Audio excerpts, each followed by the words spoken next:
കലിപ്പൻ മാഷിന്റെ ആമ്പൽപ്പൂവ്. രചനാവതരണം നന്ദു കൃഷ്ണ. അത്രയും മുകളിലിരിക്കുന്നത് കൊണ്ട് തന്നെ പാറമേൽ തട്ടിത്തടവി പോകുന്ന കാറ്റുകളൊക്കെയും അവരിലും ചെറുതല്ലാത്ത ഓളങ്ങൾ സൃഷ്ടിക്കുന്നുണ്ടായിരുന്നു. രാവിലെ ക്ഷേത്രത്തിലേക്ക് വന്നതുകൊണ്ട് തന്നെ ഒരുവരുടെ മുടിത്തുമ്പ് മാത്രമേ കേട്ടിരുന്നുള്ളൂ. അതിലേക്ക് വീശിയടിക്കുന്ന കാറ്റിൽ അനുസരണയില്ലാതെ ചില മുടിയിഴകളൊക്കെ പാറിപ്പറന്നു തുടങ്ങിയതും ഏതന്റെ നോട്ടം അവളിൽ മാത്രമായി. അത്രയ്ക്ക് കട്ടിയൊന്നുമില്ലെങ്കിലും നൂലുപോലെ നീണ്ട മുടിയാണ് പെണ്ണിന്. അതിപ്പോ പകുതിയിലും അധികം പാറിപ്പറന്നു നടക്കുന്നതുകൊണ്ട് അവൾ ഒതുക്കി മുന്നിലേക്ക് വെക്കാൻ ശ്രമിക്കും തോറും പിന്നെയും പിന്നെയും അതിങ്ങനെ പെണ്ണിന്റെ മുഖത്തേക്ക് വീഴുന്ന കാണാൻ വല്ലാത്തൊരു ഭംഗി.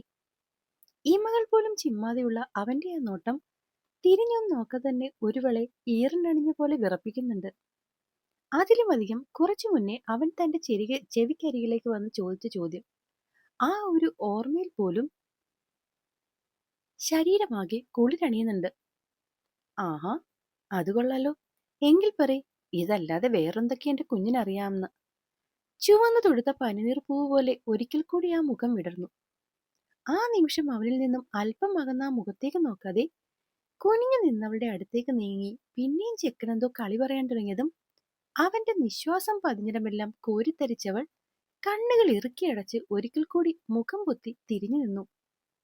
ആമ്പൽപ്പൂവേ, ഹൃദയം ഒരു വേള മിടിപ്പ് നിർത്തിയോന്ന് പോലും തോന്നുന്ന രീതിയിൽ അവളാകെ നിശ്ചലമായി നിന്ന നിമിഷം. ആദ്യമായാണ് ഇങ്ങനൊരു വിളി. കണ്ട നാൾ മുതൽ ആൾക്ക് താൻ അമലുവാണ്. പിന്നെ പിന്നെ അടുപ്പം കൂടിയപ്പോൾ അത് മാറി കുഞ്ഞേനായി വിളിക്കുന്നു. അതിൽ പലപ്പോഴും വാത്സല്യമായിരുന്നു മുന്നിൽ നിന്നത്. പക്ഷേ അതിൽ നിന്നെല്ലാം വ്യത്യസ്തമായി ആദ്യമായിട്ടാണ് ഇത്രയും ആർദ്രമായൊരു വിളി, ആമ്പൽപ്പൂവേന്ന്. കണ്ണുകളെല്ലാം ഒരൽപ്പം വിടർത്തി ഒറ്റ നുണക്കൊടി തെളിയുന്ന പോലെയുള്ള അവളുടെ പുഞ്ചിരിയിൽ ഏതിന്റെ മുഖവും വിടർന്നു. ഇരുപുരികങ്ങളും പൊക്കി ചോദ്യം പോലെയുള്ള അവന്റെ മുകളിൽ പെണ്ണ് ചുവന്ന മാമ്പഴം പോലെ തുടുത്തു നിന്നല്ലാതെ ഒരു വാക്കുപോലും മിണ്ടിയില്ല. എന്തു പറ്റി എന്റെ ആമ്പൽപ്പൂവിന്? ക്ഷേത്രത്തിൽ കയറി പ്രാർത്ഥിച്ചപ്പോൾ ഭഗവാൻ നാവ് കടം കൊണ്ടോ? ഒരു പ്രത്യേക രീതിയിൽ തലയാട്ടി ഇത്തിരി കുറുമ്പോടെയുള്ള അവന്റെ ചോദ്യത്തിൽ പെണ്ണറിയാതെ തന്നെ ചിരിച്ചുപോയി. ഭാഗ്യം, എന്റെ കൊച്ചിന്റെ ചിരി ഭഗവാൻ മോഷ്ടിച്ചില്ല. അതുകൂടി കേട്ടതുമല്ല അവള് പെട്ടെന്ന് മുഖം കുനിച്ച് വായ്പൊത്തി ചിരിക്കാൻ തുടങ്ങി. ഇത്രയും ഭംഗിയുള്ള ചിരി ഒരല്പം പോലും കളയാതെ കാണാൻ വേണ്ടി കാത്തു നിൽക്കുന്ന എന്റെ മുന്നിൽ ഇങ്ങനെ കുനിഞ്ഞെന്ന് ചിരിക്കാൻ പാടുണ്ടോ ആമ്പൽപ്പൂവേ? അതൊക്കെ കഷ്ടല്ലേ എന്നോട് കാണിക്കുന്നത്? അവളുടെ മുഖം കാണാൻ വേണ്ടി നല്ലോണം കുനിഞ്ഞ് നോക്കിയുള്ള ആ ചോദ്യത്തിൽ പെണ്ണിന് കൈയും കാലും ഒക്കെ വിറയ്ക്കാൻ തുടങ്ങി.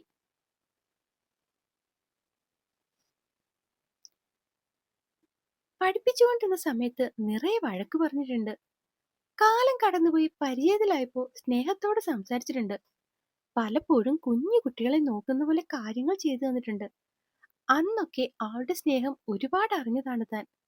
പക്ഷേ അതൊന്നുമല്ലാത്ത രീതിയിലുള്ള പുതിയതായിട്ടുള്ള എന്തോ ഒന്ന് വിവരണങ്ങൾക്കും വിശേഷണങ്ങൾക്കും ഒക്കെ വർണ്ണിക്കാൻ പറ്റുന്നതിലും അധികമായി. അത്രയും മനോഹരമായ വേറെന്തോ ഒന്നാണിപ്പോ തന്റെ ചുറ്റും ഇങ്ങനെ കണിക്കൊന്ന പോലെ പൂത്തു വിടർന്നു നിൽക്കുന്നത്. ആ നിമിഷം ഉള്ളിലുയർന്ന പൊതുവികാരങ്ങളെ കൃത്യമായി വേർതിരിച്ചെടുക്കാൻ കഴിയാതെ പെണ്ണ് വല്ലാത്തൊരു വിവശതയോടെ മുന്നിൽ നിൽക്കുന്നവനെ നോക്കി. എന്തു പറ്റി? ഒന്നുമില്ലെന്നുള്ള രീതിയിൽ അവൾ വെറുതെ തല വെട്ടിച്ചു. അങ്ങനല്ലല്ലോ, എന്തോ കാര്യമായ കാര്യം ഈ കുഞ്ഞിത്തലയിൽ കിടന്ന് നല്ലോണം വട്ടം കറങ്ങുന്നുണ്ട്. പറയ്. ഒന്നുമില്ല. ശബ്ദം അത്രത്തോളം നേർത്തുപോയെങ്കിലും അവൾ അവനെ നോക്കാൻ വേണ്ടി മുഖമുയർത്തിയില്ല. അങ്ങനെ വരാൻ വഴിയില്ലല്ലോ. എന്തോ ഒരു കാര്യം എന്റെ കൊച്ചിനെ നല്ലോണം ബുദ്ധിമുട്ടിക്കുന്നുണ്ട്. അത് വേഗമെങ്കി ചോദിച്ചാ അത്രയും വേഗത്തിൽ എനിക്കത് ക്ലിയർ ചെയ്യാൻ പറ്റിയാനെ. അവളുടെ തോളിലൂടെ ചേർത്ത് പിടിച്ച് ആൾക്കാരുടെയൊക്കെ കണ്ണിലധികം പതിയാത്ത വിധത്തിൽ ഇത്തിരി ദൂരേക്ക് മാറ്റി നിർത്തി ചാഞ്ഞു കിടക്കുന്ന പാഴ്മരത്തിന്റെ നിഴലിൽ അവളെ കൊണ്ടുപോയി നിർത്തി അവൻ ആ മിഴികളിൽ നിന്നും ഇമകൾ അടർത്താതെ തന്നെ ചോദിച്ചു, അത് അത് അത് പിന്നെ അത് പിന്നെ ഷോ ഷോ ഷോ അവൾ പറയുന്ന പോലൊക്കെ തിരിച്ചു പറഞ്ഞവൻ അവസാനത്തെ പറച്ചിലിൽ അറിയാതെ ചിരിച്ചുപോയി. വേണ്ടാട്ടോ. പിണങ്ങിയ പോലെ പെണ്ണും മുഖം വീർപ്പിച്ചതും വേണോട്ടോ എന്നും പറഞ്ഞ് അവൻ അവളെ തനിക്ക് നേരെ തിരിച്ചു നിർത്തി. ഇപ്പൊ എന്താ എന്റെ ആമ്പൽപ്പൂവിന്റെ പ്രശ്നം? അവളുടെ താടിത്തുമ്പിൽ പിടിച്ചുയർത്തിയുള്ള ആ ചോദ്യത്തിൽ പെണ്ണ് ആ മുഖത്തു നിന്നും കണ്ണുകൾ മാറ്റാതെ അവനെ നോക്കി. പറഞ്ഞോ, എന്താ എന്റെ കുഞ്ഞിപ്പൂവിന്റെ മനസ്സിൽ? അത് അത് പിന്നെ വിറയ്ക്കാതെ പറയടാ കുഞ്ഞെ, നിന്നെ കേൾക്കാനല്ലേ ഞാൻ. അത്രയും സ്നേഹത്തോടെ ചേർത്ത് നിർത്തിയുള്ള അവന്റെ ആ പറച്ചിൽ പെണ്ണൊന്ന് നെടുവീർപ്പിട്ടു. പറഞ്ഞോ. എന്നെ എന്നെ എന്തിനാ ആമ്പൽപ്പൂവേന്ന് വിളിക്കുന്നേ? ഓ, അതാണോ? ഉം അത് സിമ്പിളല്ലേ. എന്ത്? ചോദിക്കുന്നതിനൊപ്പം അവളുടെ ഭാവങ്ങൾ മാറുന്നുണ്ടായിരുന്നു. അതിലേക്ക് കൗതുകത്തോടെ നോക്കിക്കൊണ്ട് അവന്റെ വിരലുകൾ അവളെ മെല്ലെ തൊട്ടു. ഈ പുരികം ഇങ്ങനെ കൂർക്കണ്ട. അവൻ അവളുടെ പുരികത്തിലൂടെ മെല്ലെ വിരലോടിച്ചു. നെറ്റിയിൽ ഇത്ര വരകളും വേണ്ട. ആ വിരലുകൾ ഒരല്പം കൂടി മുകളിലേക്ക് പോയി നെറ്റിയിൽ മെല്ലെ തഴുകി മാഞ്ഞു. 1000 ചോദ്യങ്ങൾ ഒളിപ്പിച്ച് ഈ കണ്ണിൽ ഇത്രയും ചുരുങ്ങി ചുരുങ്ങി കണ്ണിമാങ്ങ പോലെ ആവണ്ട. അവളുടെ മിഴികളിലൂടെയും അവന്റെ വിരലുകൾ ഒഴുകി താഴേക്കിറങ്ങി. അപ്പോ എന്റെ കൊച്ചിനറിയണം ഞാൻ എന്തിനാ ആമ്പൽപ്പൂവേന്ന് വിളിക്കുന്നതെന്ന്, അല്ലേ? ആ കണ്ണിൽ നോക്കിയുള്ള ചോദ്യത്തിൽ അവളുടെ മുഖം അമ്പിളി പോലെയാണ് വിടർന്നത്. കണ്ണുകൾ അകറ്റാതെ അവളുടെ മുഖത്തേക്ക് എത്ര നേരം നോക്കി നിന്നവനാ നിമിഷമെന്നറിയില്ല. അത്രത്തോളം ആ ഉരുവളിൽ കെട്ടിപ്പിണഞ്ഞു കിടക്കുകയായിരുന്നു അവന്റെ മനസ്സ്. എന്നാൽ തന്നിലേക്ക് മാത്രമാകുന്ന അവന്റെ നോട്ടം അവളിൽ തീർക്കുന്ന പരിഭ്രമത്തിൽ പെണ്ണിന്റെ കൈയും കാലും ഒക്കെ വിറയ്ക്കാൻ തുടങ്ങി. പറയട്ടെ? ഒരിക്കൽ കൂടി അത്രയും മെല്ലെ സ്വകാര്യം പോലെയുള്ള ചോദ്യത്തിൽ പെണ്ണിന്റെ മുഖത്ത് ആകാംക്ഷയാണോ ചിന്തയാണോ എന്നറിയാത്തൊരു ഭാവമായി. വന്നേ, എനിക്ക് നിന്നോട് കുറച്ചധികം കാര്യങ്ങൾ സംസാരിക്കാനുണ്ട്. അവളുടെ വലത് കൈയിൽ പിടിച്ച് മരത്തണലിലേക്ക് അവനിരുന്നു. നമ്മളെ കാണാതെ മാഷച്ചനും ടീച്ചറമ്മയും പേടിക്കില്ലേ? അടുത്തിരുന്നതും പെട്ടെന്ന് ഓർത്തുപോലെ പെണ്ണ് ചോദിച്ചു. ആരും തിരക്കില്ല. തിരക്കാതിരിക്കാനുള്ള കാരണങ്ങളൊക്കെ പറഞ്ഞു ബോധിപ്പിച്ചിട്ടാണ് ഞാൻ വന്നത്. രമുവും ആസിയും നൗഫിയും? അവരും തിരക്കില്ല. കാരണം അവർക്കറിയാം നീ എന്നോടൊപ്പമാണെന്ന്. അച്ഛനോ? തൊട്ടടുത്ത് വന്ന ചോദ്യത്തിൽ അവൻ അറിയാതെ തല കുലുക്കി ചിരിച്ചുപോയി. അച്ഛൻ അറിയാതെ എങ്ങനാടി? ഞാൻ അയാളുടെ കയ്യിൽ നിന്നല്ലേ നിന്നെ മോഷ്ടിച്ചുകൊണ്ട് ഇവിടേക്ക് വന്നത്. അവളുടെ മൂക്കിൻ തുമ്പിൽ പിടിച്ച് വലിച്ച് കുറുമ്പോടെ ചോദിച്ചതും പെണ്ണിന് മൂക്ക് നൊന്ത പോലെ അവൾ ആ മൂക്കിൽ പൊതിഞ്ഞു പിടിച്ചു. അച്ചോടാ, എന്റെ കുഞ്ഞി പിള്ളേരെ കൊഞ്ചിക്കും പോലെയുള്ള അവന്റെ ചോദ്യത്തിൽ ഇത്തിരി മുന്നേ ഉണ്ടായിരുന്ന പരിഭവം പോലും മാറി അവള് മനോഹരമായി പുഞ്ചിരിച്ചു.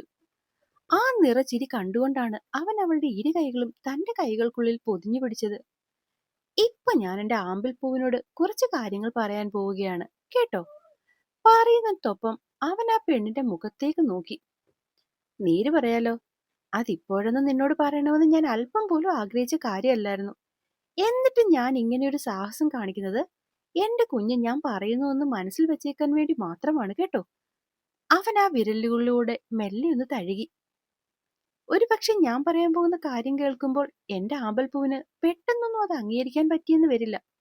എന്നാലും എന്റെ മനസ്സ് നീ അറിയണമെന്ന് ഞാൻ അത്രയ്ക്കും ആഗ്രഹിക്കുന്നുണ്ട്. ഇതിനെപ്പറ്റി അഭിപ്രായം ചോദിച്ചപ്പോൾ നിന്റെ മാഷച്ചനും ടീച്ചറമ്മയും വസുവേണ്ണനും ഒക്കെ എന്നോട് പറഞ്ഞത് ഇത് നിന്നോടിപ്പം ഞാൻ പറയണ്ട എന്നാണ്. കാരണം നീ ഇപ്പൊ പഠിച്ചുകൊണ്ടിരിക്കുന്ന കൊച്ചുകുട്ടിയല്ലേ. അതിനുപരി സാധാരണ പെൺകുട്ടികളെ പോലെ അല്ലാത്ത ഒരുപാട് പാവമായ ഒരു പൂച്ചക്കുഞ്ഞ്. അവൻ അത്രയും സ്നേഹത്തോടെ അവളുടെ മുഖത്തേക്ക് നോക്കി. ആ കണ്ണുകളിലാകെ നിറഞ്ഞു നിൽക്കുന്നത് സംശയമാണ്. നീ ഇത്രയും പേടിച്ചൊന്നും നോക്കൊന്നും വേണ്ട. ഞാൻ അങ്ങ് ഉക്രൈനിൽ അല്ല കാര്യമൊന്നും അല്ല പറഞ്ഞു വരുന്നത്. അത് കേട്ടതും പെണ്ണിന്റെ ചുണ്ടൊന്ന് കൂർത്തു. ഇങ്ങനെയൊന്നും ചൂപ്പിക്കല്ലേ പെണ്ണേ. അല്ലെങ്കിൽ തന്നെ എങ്ങനെയൊക്കെയോ ധൈര്യം പിടിച്ച് പറയാൻ ശ്രമിക്കുന്നത്. അതിനിടയിൽ നീ ഇത്രയും ക്യൂട്ടായിട്ടൊക്കെ എന്നെ നോക്കിയാലുണ്ടല്ലോ, പ്രപ്പോസലിന് മുന്നേ കിസ്സാവും നടന്നിട്ടുണ്ടാവുക. പിറുപിറുത്തുകൊണ്ട് സ്വയം പറഞ്ഞവൻ താളം തെറ്റിയെടുക്കുന്ന ഹൃദയത്തിന് മുകളിൽ 2 തട്ട് തട്ടി. അപ്പോ ഞാൻ പറഞ്ഞു വന്നത് എന്താണെന്ന് വെച്ചാൽ, ഒരു നിമിഷം അവൻ നിന്നു. കണ്ണുകൾ അവളുടെ കണ്ണുകളുമായി മാത്രം ബന്ധിച്ചു. കയ്യിൽ പതുങ്ങിയിരിക്കുന്ന വിരൽത്തുമ്പിൽ അവന്റെ വിരലുകൾ അല്പം ബലത്തോടെയൊന്ന് അമർന്നു മാറി. എല്ലാത്തിലും അധികം തനിക്കും മുന്നിലെ അവളേക്ക് കുതിച്ചു പായാൻ തുടങ്ങുന്ന ഹൃദയത്തെ അവൻ പിടിച്ചു നിർത്തി. അമലു, അമലൂ, ഒന്ന് മൂളുവെങ്കിലും ചെയ്യടാ. അവന്റെ ശബ്ദം ആ നേരം കൊണ്ട് വിറയ്ക്കാൻ തുടങ്ങിയിരുന്നു. ഉം എനിക്ക് എനിക്കുണ്ടല്ലോ 1000 തവണ ഇങ്ങനെയൊരു സന്ദർഭം മനസ്സിൽ കണ്ട് സ്വപ്നം പോലെ പലതും താൻ അവളോട് പറഞ്ഞിട്ടുണ്ട്. പക്ഷെ ഇതൊക്കെ നേരിട്ട് സംഭവിക്കുമ്പോൾ എന്താണെന്നറിയില്ല. വാക്കുകൾ പകുതിയും പുറത്തേക്ക് വരുന്നില്ല. ഒപ്പം കൈയും കാലും ഒക്കെ തണുത്തുറഞ്ഞ പോലെ ഫ്രീസായിട്ടിരിക്കുന്നു.